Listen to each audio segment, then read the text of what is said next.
Hello class and welcome to another video discussion.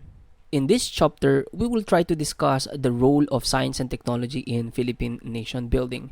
We will evaluate government policies pertaining to science and technology in terms of their contributions to nation building. We will also identify actual science and technology policies of the government and evaluate the impact of science and technology related government policies on the development of the Filipino nation. Before we tackle the present policies of the government with regards to science and technology, it is very important for us to go back in time and know where it all started. Many historians and scientists believe that the first inhabitants of the Philippine Islands emerged during the Pleistocene period. There are two theories on where the inhabitants came from, namely the Bayer's migration theory and Hokano's evolution theory. Noted social scientist Henry Otley Beyer believes that Filipinos descended from different groups that came from Southeast Asia in successive waves of migration. Each group had a distinct culture with its own customs and traditions. The first migrants were what Beyer called the Dawn Men. The Dawn Men resembled Java Man, the Peking Man, and other Asian Homo sapiens who existed about 250,000 years ago. They did not have any knowledge of agriculture and lived by hunting and fishing. It was precisely in search of food that they came to the Philippines by way of the land bridges that connected the Philippines and Indonesia. Owing perhaps to their migratory nature, they eventually left the Philippines for destinations unknown. The next group of migrants naman was composed of dark-skinned pygmies called Aitas or Negritos. About 30,000 years ago, they crossed the land bridge from Malaya, Borneo, and Australia until they reached Palawan, Mindoro, and Mindanao. They were pygmies who went around practically naked and were good at hunting, fishing, and food gathering. They used spears and small flintstones weapons. The Aitas were already in the Philippines when the land bridges disappeared due to the thinning of the ice glaciers and subsequent increase in sea water level.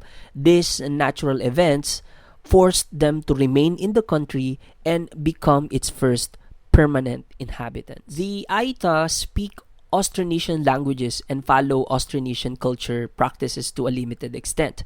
According to Spanish observers like Miguel Lopez de Legazpi, Negritos possessed iron tools and weapons. Traditional tools include traps, knives, and bow and arrow, with different types of arrow points for specialized purposes. And now, because of the disappearance of the land bridges, the next wave of migrants was necessarily skilled in seafaring. These were the Indonesians, who came to the islands in boats. They were more advanced than the Aitas in that they had tools made out of stone and steel, which enabled them to build sturdier houses, and they engaged in farming and mining and used materials made of brass. They wore clothing and other body ornaments too. They wore tattoos of different designs in their body that signifies braveness, reward for a warrior, and distinguish or mark social status in their community for men, while women, it defines beauty of a Filipina. They believe tattoos possessed spiritual powers and magical qualities which gave them strength and protection. Today, the Indonesian minority tribes are found in some interior parts of our country. They are the Apayaws, Gadangs, Ibanags, Kalingas, Tagbanwas, Bagobos, Manobos, Mandias, Bukidnon, Tirurais, and Sabanons. Traditionally, the women wear tapis, a lengthy piece of cotton cloth around the waistline down to the knees and a long sleeve, round neck, collarless, and waist-length blouse. And the women themselves weave these costumes, and the clothes are dyed in bright natural colors. So the women did not have upper garments except during festivities in the olden days. The men, on the other hand, wear G-string. The G-string is held by a girdle whose flap is weighted on the hem by beaded tassels. An upper collarless short garment may also be worn together with headkerchiefs. Last to migrate to the Philippines, according to Bayer, were Malays. They were believed to have come from Java, Sumatra, Borneo, and the Malay Peninsula more than 2,000 years ago. Like the Indonesians, they also traveled in boats. The Malays were born over brown skin and of medium height, with straight black hair and flat noses. Their technology was said to be more advanced than that of their predecessors. They engaged in pottery, weaving, jewelry making, and metal smelting, and introduced the irrigation system in rice planting. Over time, social and political organization developed and evolved in the widely scattered islands. The basic unit of settlement was the barangay. This is a Malay word for boat that came to be used to denote a communal settlement or communal settlement. Kinship groups were led by a datu or chief, and within the barangay, they were broad social divisions consisting of nobles, freemen, and dependent and landless agricultural workers and slaves. While Bayer believes the wave migration theory, renowned Filipino anthropologist Felipe Landahocano disputes Bayer's belief that Filipinos descended from Negritos and Malays who migrated to the Philippines thousands of years ago. According to Hocano, it is difficult to prove that Negritos were the first inhabitants of this country. The only thing that can positively conclude or can be concluded from fossil evidence, he says, is that the first men who came to the Philippines also went to New Guinea, Java, Borneo, and Australia. According to Hocano's theory, people from southern China or the Yunnan province migrated to Taiwan. Then they migrated south to the Philippines, Indonesia, and Micronesia. Austronesian languages, formerly Malayo-Polynesian languages, is a family of languages spoken in most of the Indonesian archipelago, all of the Philippines, Madagascar, and the island groups of the Central and South Pacific, except for Australia and much of New Guinea. Much of Malaysia and scattered areas of Vietnam, Cambodia, Laos, and Taiwan. So in terms of the number of its languages and of their geographic spread, the Austronesian language family is among the world's largest right now. So in his point, he is trying to tell us that we are all connected in terms of our genes and the bones that were found in Tabon Cave of Palawan. And now that we know our possible lineage and ancestry, we will now talk about the history of education in the Philippines. This is very vital if we want to know the development of science and technology in our country. So we will talk of three periods. First is the pre-colonial period, the colonial period, and the post-colonial period. So under pre-colonial period, this is the ancient Philippines in time before the Spanish or the Spaniards came to colonize us. So under the colonial period, we'll talk about three regimes: Spanish, American, and Japanese. And lastly, we have the post-colonial period, which is our contemporary education. In ancient Philippines, children were given the rudiments of education. Such education was both academic and vocation. The father trained his sons to be warriors, hunters, fishermen, miners, lumbermen, and shipbuilders, while the mother, on her part, trained her daughters in cooking, gardening, serving, and other household arts. Hence, education during that time was geared toward their needs. Because of colonization by several foreign countries and several historical events, our education underwent several changes, although we also retain some of the ancient teachings which are practical even during our time, right? I would like to emphasize that even before the coming of Spaniards in our country, research later shows Filipinos already have their own baybayin or alphabet. It is said that in ancient Panay, there was a barangay school called Botoan under the charge of the teacher, usually an old man.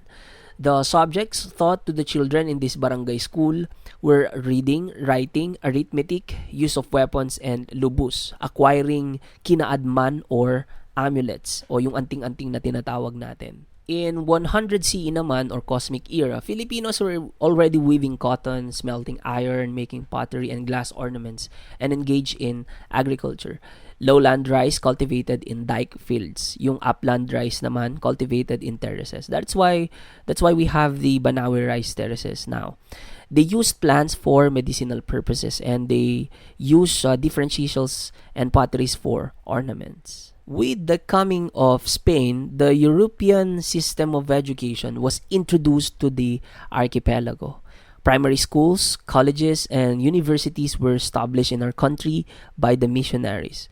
The principal aim of Spain in the Philippines during their regime was to make the native Filipinos obedient and God-fearing Christians. For this reason, religion was a compulsory subject at all levels, from the primary schools to the universities. The first schools were the parochial schools opened by the missionaries in their parishes. In addition to religion, the native children in these schools were taught reading, writing, arithmetic, and some vocational and practical arts subjects. Also take note that there was no co-education or co-ed during the Spanish times, meaning boys and girls studied in separate schools. University education was started in the Philippines during the early part of the 17th century. Originally, the colleges and universities were open only to the Spaniards and those with Spanish blood, or what we call mestizos. It was only during the 19th century that these universities began accepting native Filipinos. It is also interesting to note that for nearly 300 years, education in the Philippines was the primary responsibility of the Catholic Church. The missionaries established the schools, provided the teachers and facilities, and decided what should be taught. It was only in the last half of the 19th century that the government took an active part in promoting education in the colony. In 1863, a royal decree called for the establishment of a public school system in the colony. There was no engineering schools at that time. Science and math courses were considered as practical, materialistic, and impious courses. So few Filipinos ventured to study those disciplines. Laboratory equipment was limited and displayed only for visitors. Little or no training in scientific research. So kumbaga display lang, no, or pakitang gilas lang. No, kasi hindi pa nakikita kasi yung masyadong relevance ng math and science noon, dahil nga nagkakaroon ng dispute sa belief sa religion tsaka sa belief sa science, 'di ba? But during the opening of Suez Canal in 1869, consequent ease of travel and communications brought the liberal ideas of the West to the Philippines. So wealthy Filipinos were able to study in Europe. Among them were Jose Rizal, who studied medicine. Graciano Apacible studied also medicine. Antonio Luna has a PhD in pharmacy in Madrid, and Jose Alejandrino in engineering. Those who studied in Europe started the propaganda movement against Spain. Now, nag-start naman ang colonization ng mga Americans noong 1901, and it ended in 1941. So in January 1, 1901, they created the Act number 74, which is the Educational Act of 1901, which established the Department of Public Instruction to oversee the operations of public schools. And under Section 17, they created the Philippine Normal School, or PNU now. A 3-level school system was set up also: elementary, high school, and college. Now, in 1935 Constitution, under the Commonwealth period, as set forth in the 1935 Constitution, educational aims are to develop moral character, personal discipline, civic conscience, vocational efficiency, and duties of citizenship. So various executive orders were mandated by the Commonwealth President, then Manuel L. Quezon, such as Educational Act of 1940, EO 134, which is the use of Tagalog as our national language, and EO 17, Code of Ethics, and EO 263, Compulsory Teaching of Filipino Language. It was during the American period where science and technology here in the Philippines advanced rapidly, and encouragement and support for public school system, granting of scholarships for higher education in science and engineering, organization of science research agencies, establishment of science-based public services were all made. And the Bureau of Science, which later became the Department of Science and Technology. So The Americans introduced to us the secular public school system wherein the government is funding the education, and it's free for all. That's why we had free primary education that time, but English is the medium of instruction. They also established the Philippine Normal School, known now as Philippine Normal University, in 1901 to train Filipino teachers because we need more teachers during that time. And they also established the University of the Philippines, and most of the early instructors and professors in the sciences were Americans and other foreigners. You can also search for other old schools in the Philippines, and you can notice that all of the previous instructors, professors, and university presidents or college presidents are all Americans and foreigners. The United States had a different approach dictated by what the Americans considered to be their principal goal in coming to the Philippines: to educate and to train in the science of self-government. So consequently, it was not surprising that the United States considered educating the Filipinos as one of its top priorities in the Philippines.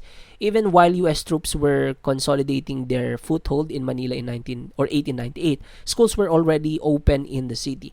But unlike the Spaniards who neglected to propagate their language, the Americans made it a point to teach English to the Filipinos.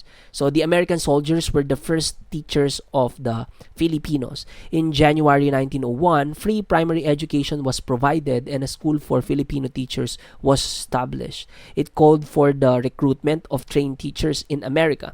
It also abolished compulsory religious instructions. The Americans gave bright young Filipino students opportunity to take up higher education in American colleges and universities. And these Filipinos came to be known as pensionados. O sa term natin ngayon, mga scholars ng mga Americans, no, pinapadala sila sa iba-ibang university so for their education in the United States, and was financed by the government in the Philippines. Hundreds of Filipino pensionados were able to study in the US until 1928. From the ranks of these pensionados came the future civic, business, and political leaders of our country. So hungry for education, the Filipinos flocked to public and private schools in large numbers.